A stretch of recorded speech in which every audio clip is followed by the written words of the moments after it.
Uzmanlar çarşamba günü bir ABD Kongre Komitesi oturumunda Çinli yetkililerin Körfez ülkelerinden gelen Müslüman tıbbi turistlere pazarlanan zorunlu organ nakli programının bir parçası olarak ülkenin Müslüman Uygur azınlığından genetik veriler topladığını söyledi.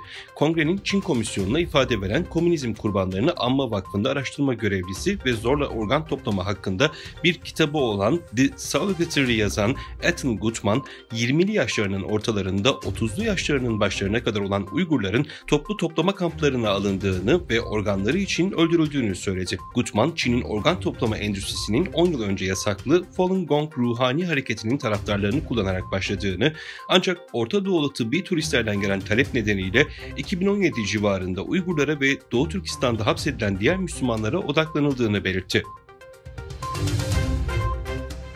Çin yönetimi Doğu Türkistan'daki soykırımı örtbas etmek amacıyla Avrupa'da Çinlilere Uygurların geleneksel kıyafetlerini giydirerek sahte Uygur propagandası yaptı. Çin kaynaklı sosyal medya hesaplarında paylaşılan görüntülerde Çinli bir kadının Uygur Türklerine ait geleneksel kıyafet giyerek Çekya Cumhuriyeti'nin meşhur turistik merkezi olan Prag Meydanı'nda dolaştığı görüldü. Çinli kadının turistlerle fotoğraf çektirmesi ve Uygurların Çin'deki 56 millet arasında biri olduğunu söylemesi dikkati çekti. Öte yandan Çekya'da bulunan Uygur diasporası Çin'in bu eylemlerini Uygur soykırımını örtbas etmeye çalışmak ve sahte Uygur yaratarak insanları kandırmak olarak değerlendiriyor. Çin, İsrail-Hamas savaşının başladığı 7 Ekim'den bu yana ilk defa Hamaslı yetkililerle görüşerek Gazze krizine müdahil oldu. The Times'ın analizine göre bu görüşme Çin'in ABD'ye karşı bir denge unsuru olarak söz sahibi olmak istemesinin göstergesi.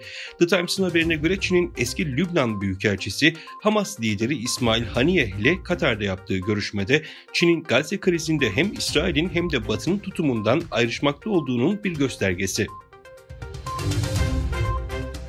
Endonezya'nın siyasi, hukuki ve güvenlik işlerinden sorumlu bakanı, ülkesinin ihtilaflı Güney Çin Denizi'ndeki olası güvenlik sorunları ve çatışmalara karşı tetikte olmaya devam edeceğini belirtti. Bakan, Çin'in Güney Çin Denizi'nde hak iddia etmesinin Endonezya'nın Kuzey Natuna Denizi'ndeki hakimiyetiyle çeliştiğini de sözlerine ekledi. Belucistan'da faaliyet gösteren Beluci Kurtuluş Ordusu'nun Mijit Tugayı, Çin-Pakistan Ekonomik Koridoru projesi kapsamında emperyalist Çin'in üs olarak kullandığı Gwadar limanına saldırı düzenledi. Pakistan güvenlik güçleri güneybatıdaki Belucistan eyaletindeki bir liman kenti olan Gwadar'da çarşamba günü Gwadar Liman İdaresi kompleksine girmeye çalışan 8 silahlı savaşçının öldürüldüğü büyük bir saldırıyı önlediğini açıkladı.